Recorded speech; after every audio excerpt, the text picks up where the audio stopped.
어제 바예이 바보로 예수와 미시안 바이로 이시 이세부까지 했죠. 여기까지 했어 어제요.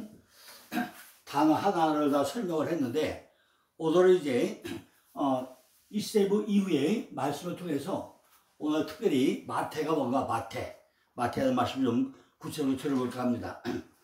오늘은 이제 뭐죠?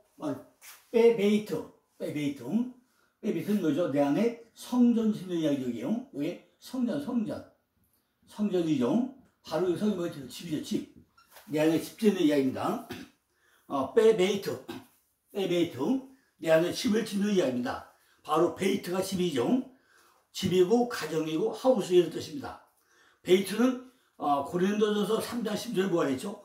너희가 하나님의 성전인 것과 하나님의 성령이 너희 안에 거하시는 것을 알지 못하느냐 그랬죠. 또 고린도전서 6장 19절에 보니까 너희 몸은 하늘로부터 받은 바 성령이 저는 줄을 알지 못하냐 이런 말씀 나오죠. 그러니까 베이트가 그게 베이트인데 베이트 바로 베이트는 뭐라고요? 집이야, 집. 내 안에 성전 짓는 이야기입니다. 베이트는 어떤 종류의 재료로 만든 고정된 세워진 구조들을 나타내고 있다는 거죠. 이것은요 영구적인 거처로서 대개 장막과 구별된다고 사무엘하 16장 21절로 22절에 설명하고 있습니다. 이 단어는 한 개의 거처에도 적용될 수 있다고 창세기 19장 2절에 또 설명합니다. 바이트는 또한 일시적인 장막, 부스죠. 일시적인 장막이나 아니면 초가 구별되고 있다는 거죠. 창세기 33장 17절에 보면 야곱은 숫곳에 이르러 자기를 위하여 집, 바로 하우스를 짓고 짐승을 위하여 우리간, 우리간을 지었다고 설명하고 있죠. 또 시편 132편 3절에 보니까 이 단어는 생활거처를 뜻하는 그런 장막을 뜻하고 장막이 뭐죠? 텐트. 오늘날 우리가 얘기하는 텐트죠. 텐트 짓고 짐승을 위하여 또 집을 졌다고 그러는데 내 집이 천막과 직접 관련돼가지고 사용하고 있다고. 천막, 내 집, 바로 하우스, 내 집을 텐트 이걸 상징하고 있다는 것입니다. 바이트는 많은 구절에서 하나님이라는 말과 결합돼가지고 사용할 때 예배 장소 혹은 성소 이렇게 나타내기도 한다는 것입니다. 출애굽기 23장 19절에 보니까 너희 토지에서 처음 익은 열매의 첫 것을 가져다가 너희 하나님 여호와의 전에 들지라. 여호와의 전 바로 베이트죠. 바이트 그 집에 장막에 성전에 들으라 계획입니다. 다른 구절에서 이 명사는 예루살렘에 있는 하나님의 성전을 또 설명하고 있습니다. 열왕기상 6장 5절 보니까 전의 벽 곧 성소와 지성소의 벽에 돌아가며 다락을 건축하되 이 말씀 나오죠. 또 에스더처럼 나오죠. 골방 위에 골방이요, 삼층에 삼층 또 나오죠. 이렇게 사람들이 뭐죠? 바이트, 집이라는 거죠. 성전이라는 것입니다. 욥기서 17장 13절 보니까 내 소망이 음부에 내 집에 심음에 있어서 심상을 흑암에 베풀고, 이것은 뭐죠? 내 음부에 내 집을 삼도 하죠. 집은 또 느헤미야 2장 3절처럼 무덤과 함께 사용할 때 무덤의 장소도 바이트로 또 사용하고 있다는 것입니다. 바로 느헤미야 2장 하면 뭐죠? 무덤을 바로 장소로 사용할 때 또 사용하고 있다는 것입니다.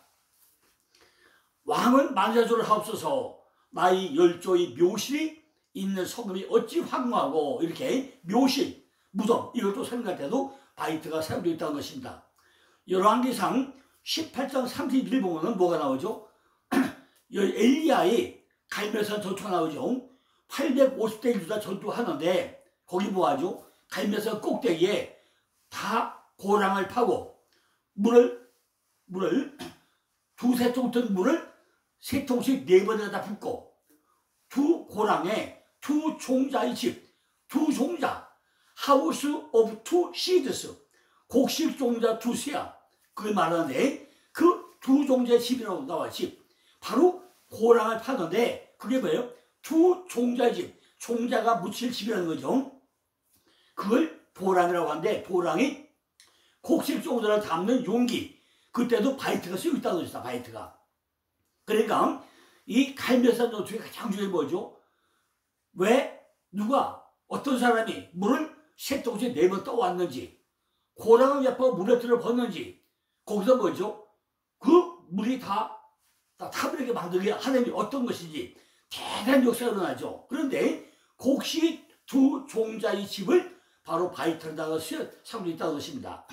그런가 하면은 창세기 54장 4절 보니까 바이털은 왕궁 또는 왕전, 궁전 이때도 사용되어 있다는 것입니다. 곡하는 기한이 있을 때 요셉이 바로의 궁에 들어가 말하며 바로의 궁, 그때도 바이트가 쓰여져 있다는 거죠. 왕궁과 차소하는 개념이 사무엘상 20장 16절에서 이에 요다단이 다윗의 집과 언약하기를 이라고 할 때 거기서 다윗의 집과 그걸 또 하더라도 바이트가 쓰여져 있다는 것입니다. 자, 어쨌든 간에요. 이 바이트는 집을 지는데 뭐죠? 내 안에 성전 지면을 하고 있다는 것입니다. 근데 뭐죠? 하메킴, 네가 계수하라. 계수하라. 하메킴. 어그는 메케스, 카사스, 계산하다 평가된 뜻입니다. 하메킴은 하메킴인데 어그니 뭐라고? 어그니 메케스 아니면 카사스 뭐다 평가하다 계산하다 이런 뜻입니다. 여기서 유래할게요. 계산이나 산정이나 분당 금액이나 과세액을 의미하는 것으로 결국은 세관. 이거요? 세수하다 이게 뭐라고요? 세관. 그죠? 우리가 얘는 지금 마태에 있는 세관을 상징하고 있다는 세관을 말하고 있다는 세관. 돈을 받는 것, 계수하는 것, 세관을 말하고 있다는 거죠. 구약성에서 이 단어는 민수기에만 6번이나 민수기에만 옆에 6번이 나오는데 분담금액이나 과세액, 세금을 이야기할 때 민수기에 6번이 나옵니다. 민수기 31장 28절, 또 이 37절, 38절, 39절, 40절, 41절 이렇게 민수기에만 6번이 나옵니다. 하메캠, 그죠? 계수하다, 평가하다, 뜻을 사야 됩니다. 그 다음에 뭐죠?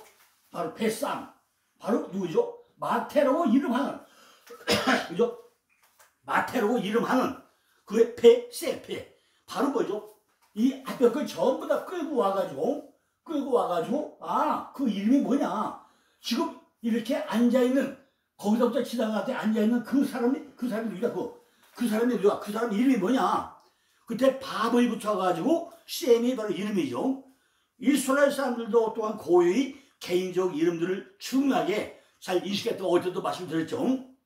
그러니까 가장 알려진 실제는 사무엘상 25장 25절에 원화 없는 이 내주는 이 불량한 사람 나발을 개우치게 막으. 나발이 뭐죠? 나바루. 어리석은 나발입니다. 그 이름이 그에게 적당하니 그 이름이 나발이라. 그는 미련한 자이다. 요종은 내 주에 보내신 소전을 보지 못하였나이다라는 그 뜻에서 보면 나발의 이름이 바로 나발을 암시하는데 나발은 어리석은 자, 어리석은 말하고 있다는 거죠. 이렇게 우리 이름 안에는 전부 다 이름값의 내용이 있다는 것입니다. 창세기 3장 20절 보니까 하와는 모든 산자의 어미라고 그랬죠. 또 창세기 4장 1절 보니까 가인은 내가 여호와로 말미암아 등납하였다고 그랬죠. 창세기 11장 9절 가니까 바벨은 여호와가 온 땅을 혼잡했다. 이게 바로 바벨이죠. 혼잡했다, 어지럽다, 이것이 바벨입니다. 이렇게 전부 다 벳삼, 이름 안에는 어떤 특별한 뜻이 담겨져 있다는 것입니다. 그런데 이 바브가 뭐라고요? 지금 여기 아이예이 바브로 예수와 미션 아이로 이시 이세브 비베이트 하베캠 지금까지 거기에 앉아서 지금 바라보는 바로 그 사람, 그 이름, 그걸 설명하고 있다는 거죠. 그러다 뭐가 나오죠? 바로 마타이는 무트죠. 죽다, 죽이다, 살해하다 이런 뜻입니다. 죽다, 살해하다. 마타이. 이 마태에 관한 거는요, 성경의 기록은요, 주님으로부터 부름받은 그 장면 외에는 성경에 많이 나오지 않아요. 그죠? 마태가 어떤 사람이냐? 거기에 대해서 성경의 설명서도 없고 기록도 없는 것입니다. 오로지 나를 따르라 할 때 마태복음 9장 9절, 마가복음 2장 14절, 누가복음 5장 17절, 나를 부르는 장면, 마태를 부르는 장면 외에는 한 번도 나오지 않아요. 그리고 12제자 명단, 마태복음 10장 3절, 마가복음 3장 18절, 누가복음 6장 15절, 사도행전 1장 34절, 거기 4번에 12제자 이름에 마태가 이름이 기록되어 나옵니다. 마태복음은 뭐죠? 마태로 나 마태. 근데 마가복음이나 누가복음에 보면 마태가 뭐예요? 바로 레위라고 기록되어 나옵니다. 근데 마태는 누구라고요? 바로 알페고의 아들이라고 기록이 되어 있는 것 외에는 다른 내용들이 들어있지 않습니다. 그런데 이 마태라는 사람이 쓴 마태복음은 엄청 중요하다는 거죠. 레위 니꾸로 마태요. 시몬 니꾸 베드로죠. 이렇게 마태라는 사람이 바로 무토 죽다인데 대단히 중요하다는 거죠. 성경에 마태라는 이름이 나오지 않지만은 다른 기록이 없지만은 나를 따르할 때밖에 나오지 않지만은 이 마태가 쓴 마태복음은 성경에 무지무지하게 중요하다는 것입니다. 제가 마태복음을요 자료 무지무지하게 많이 만들어 놨습니다. 그죠? 이렇게 마태복음이 뭔가 마태복음 이 안에 들어있는 비밀들은요 무지무지하게 많아요. 마태복음 6장 16장 1절 4절인가 표적, 악하고 음란한 세대가 표적을 구한다. 이것이 마태복음 4절에 나오고, 마태복음 16장 5절부터 11절 보니까 주의 말씀을 깨닫는 자 누룩을 주의하라 이런 말씀 나오고요. 마태복음 16장 13절에 너희는 나를 누구라 하느냐 이런 말씀 나오고, 마태복음 16장 18절에 뭐가 나오죠? 너는 베드로라. 네, 마태복음 16장 21절에 순한 예고 시작을 기록하고 있고, 마태복음 16장 24절에 무엇이 유익하리요? 마태복음 16장 28절에 왕권에 대한 주님의 약속, 바로 나됨절 나오고, 족보가 쭉 나와, 족보. 그죠? 족보 설명한 거죠. 하늘 누가 나와요? 마태오하고 누가복음에 나오지 않습니다. 그죠? 비블리오스 게네서우스 예수 그리스도. 그죠? 비블리오스 게네서우스 예수 그리스도. 마태복음에 예수 그리스도 새겨라 이렇게 설명한 사람이 누가밖에 없다고요? 마태밖에 없고, 신약에 족보가 2번 나오죠. 마태복음의 족보는 42자고 누가복음 족보는 77자가 나옵니다. 그러니까 마태복음은 자료가 무지무지하게 많다는 얘기죠. 제가 지금 목회자로 가지고 있는 PDF 파일 그 책이요 한 3,000권, 3,000개가 넘습니다. 3,000권. 어리짐작 한 3,000권에서 한 4,000권도 될 겁니다. 무지무지하게 많아요. 그러니까 이 모든 자료가 누구예요? 제가 공부하기 위해서 다 보관하는 자료가, 만약에 책을 사가지고 보관하고 나면요 집이 쓰러지고 남아요. 집을 어떤 보관할 데가 없어. 그런데 전부 다 PDF 파일로 해가지고 전 세계적으로 한국뿐만 아니라 전 세계 유명한 신학자들, 목회자들, 이 저서들, 제가 가져온 PDF 파일 몇 개라고요? 약 3,000개 정도 되면 3,000개. 그거를 판단 없이 연구하고 있어요. 그러니까 성경책은 한 권인데 성경책을 풀어서 써놓은 책이 제가 가지고는 PDF 파일에다가 책이 3,000권이니까 얼마나 많은 책입니까? 마태도 이렇게 자료가 많다는 얘기죠. 그는 12제자 명단에 늘 마태라고만 불리고 있습니다. 그런데 그 속에 담겨있는 내용은 무지무지하게 많다는 것입니다. 그는 주님의 부름에 받을 당시 가버나움에 가까운 세관에 세렸던 것 같아요. 이것이 누가복음 5장 27절에 나오죠. 이곳은요 헤롯 안디바의 지배가 있었기 때문에 아마 다메섹에서 지중해 연화로 뻗는 도로가에 있는 아마 세관이었던 것 같아요. 그는 나를 쫓으라는 주님의 부르심에 모든 것을 버리고 일어나 쫓았다. 이것이 마태복음 9장 10절, 마가복음 2장 14절, 누가복음 5장 27절 8절 딱 한 번 나옵니다. 이것은요 상당한 결심이 아마 필요한 결단이었던 것 같습니다. 그는 갑자기 심령변화가 일어났는지 아니면은 저대 복음을 듣고 감화를 받았는지 우리가 알 수는 없습니다. 성경에 기록이 없어요. 그러나 사도 명단에는 마태라는 이름이 항상 4인조, 마태, 마가, 누가, 요한 이렇게 4인조 명단에 꼭 끼어서 나오고, 당시 세리라는 정치적, 종교적으로 천대받았던 이런 말만 한 번 나오고 맙니다. 아마도 마태는요, 과묵하고 겸손한 사람이었던 것 같아요.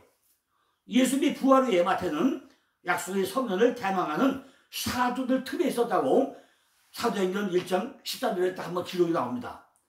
그 기록은요, 신약에 저는 나와 있지 않습니다. 한 번도 나오지 않아요. 그러니까 이 유명한 마태가 왜 신약에 기록이 없냐는 거죠. 그런데 마태가 쓴 마태복음의 내용들은 엄청 무지무지하게 많단 말이에요. 제가 가진 책이 한 권이에요. 그죠? 마태복음을 기록한 책이 한 권 정도 된단 말이죠. 그러니까 이 많은 책을 어떻게 썼느냐, 우리는 그걸 한번 생각을 깊게 해봐야 된다는 거죠. 특별히요, 마태복음에 복음서 89개 중에 26장이 순환기사가 기록되어 있습니다. 복음서에 몇 장으로요? 복음서 전체가 89장인데 89장. 그 중에 26장이 순환기사인데 마태복음에 7장, 마가복음에 5장, 누가복음에 5장, 요한복음에 9장이 나와요. 그런데 예수의 생애 중 274개의 사건이 나오는데 그 중에 91건이 고난기사가 기록되어 있습니다. 다른 복음서에 없는 마태복음에 나오는 기록이 뭐죠? 마리아의 임신과 꿈, 동방박사의 경배, 애굽으로 피난, 헤롯 남자와 아이 살해, 가롯 유다의 자살, 빌라도의 꿈, 성도의 부활, 예수님이 시체에 대한 거짓 소문, 이것이 마태복음에 기록되어 있습니다. 또 마태복음 기록이 뭐죠? 가라지 비유, 감추인 보화, 값진 진주, 그물 비유, 무자비한 종, 포도원의 일꾼, 두 아들, 왕자의 결혼, 열처녀, 달란트, 10개는 마태복음만 기록되어 있습니다. 그죠? 이렇게 유명한데 왜 마태라는 이름은 한 번도 이렇게 나오지 않느냐는 거죠. 이걸 우리가 깊게 한번 생각해 봐야 됩니다. 왜 그렇죠? 마태는 뭐예요? 마태는 무트야, 무트. 이미 예수님이 나를 쫓으라 하는 순간 뭐 같아요? 이미 마태는 영적으로 살고 육적으로 죽었다고 합니다. 육적으로 다 죽었기 때문에 그거 영적으로만 살았기 때문에 육적인 내용을 말할 것이 없다 그 얘기입니다. 우리도 신앙생활 하면서 교회 가서 육적으로 내가 다 죽고 나면 입이 있는데 입이 없어야 되는 겁니다. 그죠? 입이 세상적인 얘기 하려면 세상으로 하면 되잖아요. 교회 와서는 오로지 영적 얘기만 해야 돼요. 그러니까 우리가 마태를 보면서 이분은 아주 과묵하고 겸손한 사람이었다는 것을 우리는 깨달아 아시겠다는 것입니다. 우리도 이렇게 입이 과묵하고 교회 가서 비평, 판단, 평가하지 말고 무언가를 정말로 말씀에 빠져가지고 마태같이 마태복음에 있는 그 내용들을 우리가 하나 깊게 점검해보고 은혜를 받아보시기 바랍니다. 자, 그러고 난 그 다음에 뭐죠? 바로 또다시 뭐예요? 바이오메로. 바이오메로 나와요. 바이오메로는요, 성경의 10번, 창세기의 7일 동안 창조기 사건인데 10번이 나와요. 10번. 가라사대, 바이오마루, 이것이 10번 나옵니다. 창세기 1장 3절, 6절, 9절, 11절, 14절, 20절, 24절, 26절, 28절, 29절 이렇게 가라사대, 바이오마루 이것이 10번 나와요. 10번. 그러니까 그건 뭐 무슨 얘기죠? 창세기 1장 3절에 빛이 있어라 하심에 가라사대 빛이 있어라 하심에 빛이 들어가는 곳으로 출발을 시작하는 거죠. 이것은 뭐죠? 말하다, 가라사대, 약속하다, 프로미스, 명령하다, 커맨드 이렇게 쓰고 있다는 거죠. 바로 바이오메르는 동사 아마르는 우리가 지금 내가 말하는 게 아마르 이것이 내게 들어온 것이 뭐죠? 따바루. 내가 아마르라고 말씀하던 이 내용이 여러분들 심정권에 박히고 나면 그 말씀은 뭐가 돼요? 따바루. 내 안에 정착된 말씀, 내 안에 들어와 있는 말씀, 그 따바루. 내가 지금 말하는 아마르고 이게 뭘 말해요? 아마르가 말하는데 이것이 내 안에 정착되면 따바루를 더 다가 바뀝니다. 여기서 이야기하다, 생각하다, 마음으로 말하는 거죠. 의도하다, 기도하다, 선언하다, 명령하다, 약속하다 이런 많은 의미를 합의하고 있습니다.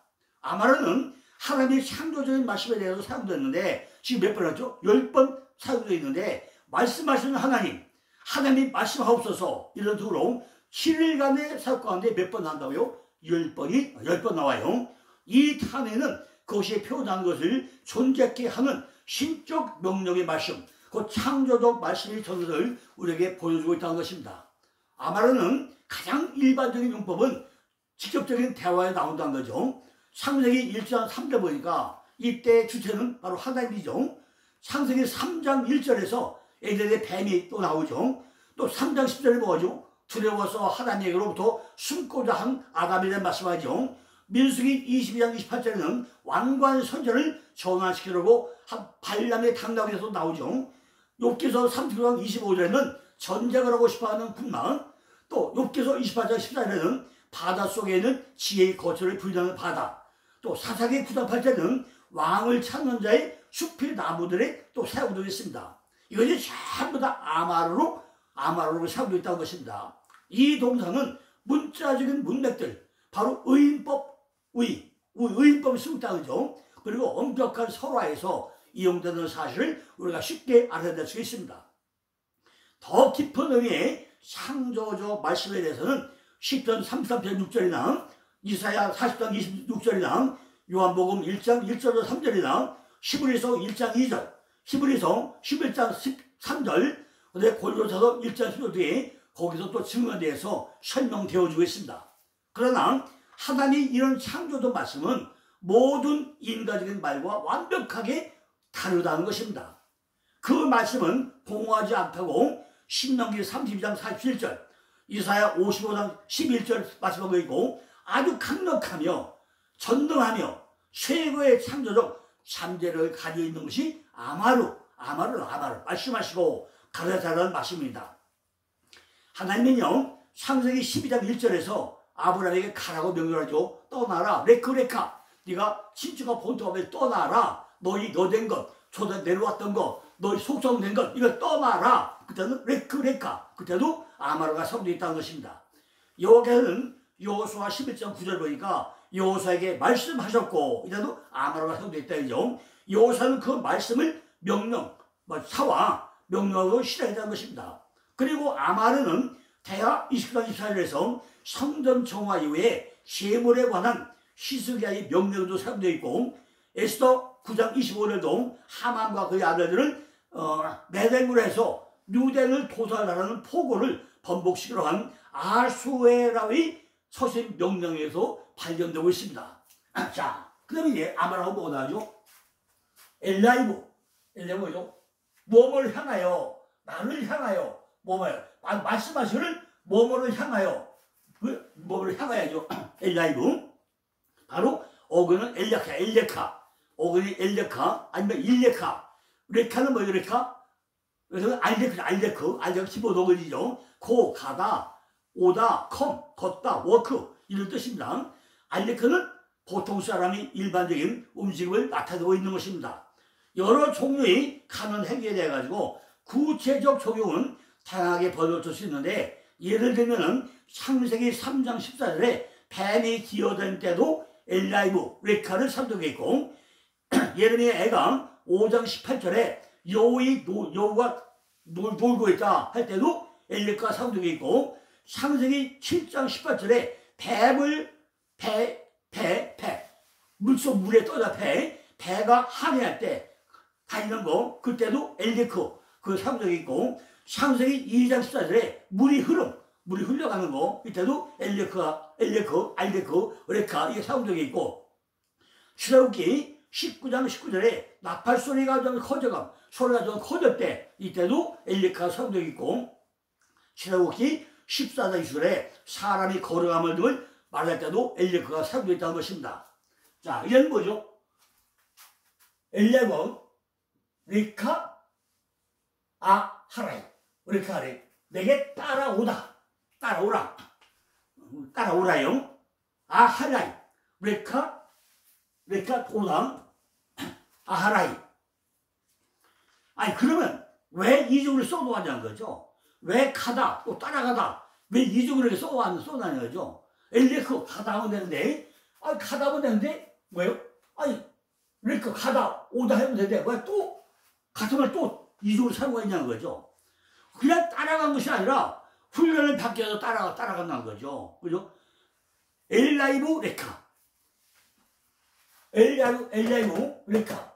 뭐 하는 거예요? 훈련 받으러 따라가는, 훈련 받으러 따라오라는 거예요. 훈련 받기 위해서. 그냥 따라가는 게 아니라 훈련 받기 위해서 따라오라고 명령을 하고 있는 것입니다. 훈련을 받으면 뭐 한다고요? 훈련 바로 끝난 게 아니라 내게 적용하여서 수업을 쉬게 한다는 거죠.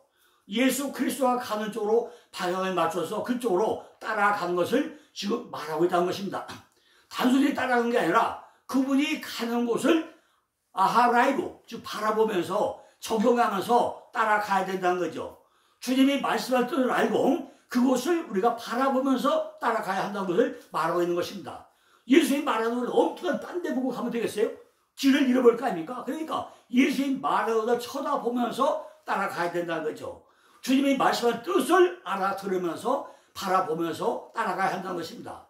예수님께서 우리들에게 이 험난한 세상에 우리를 마음대로 갈 수가 없으니까 이런 방법을 통해서 나를 따라와라. 지금 너를 놓고 있다는 거죠. 지금 마태를 불려가지고 예수님이 가는 쪽을 바라면서 내 뒤를 따라와. 나를 따라와. 단대로면 안 돼. 따라간다는 거죠. 그럴 뿐 아니요. 바로 바약함. 일어서도 따라 일어. 바약함. 이 쿰이 뭐지? 쿰이 일어나. 이 쿰이 일어나. 쿰. 달리다 쿰. 일어나라. 기본 뭐지? 달리다 쿰. 일어난다. 일어나라. 일으키다. 회복하다. 싸우다. 이런 뜻입니다. 앉아있는 신앙을 일으키는 거. 누워있는 걸 일으키는 거. 달리다 쿰. 일어나라. 이 어근은 본질적으로 일어서자는 신체적 행동을 가르치고 있다는 것입니다. 이 어근은 상대적으로 일어나거나 선 것을 낳을 때 사용되어 있다는 것입니다. 그다음에 뭐죠? 엘레카 쫓아가라. 바이가 쫓아가라. 그들을 쫓아가는 거죠. 우리가 한글에서는 일어나 쫓으니라고 했는데 그냥 쫓아가는 것입니다. 자, 지금 시간이 다 됐기 때문에요. 여기까지 하고 나서 내일은 이제 10절, 1장 9장 10절 또 단어 하나를 또 글자 하나 또 말씀 드리겠습니다. 감사합니다.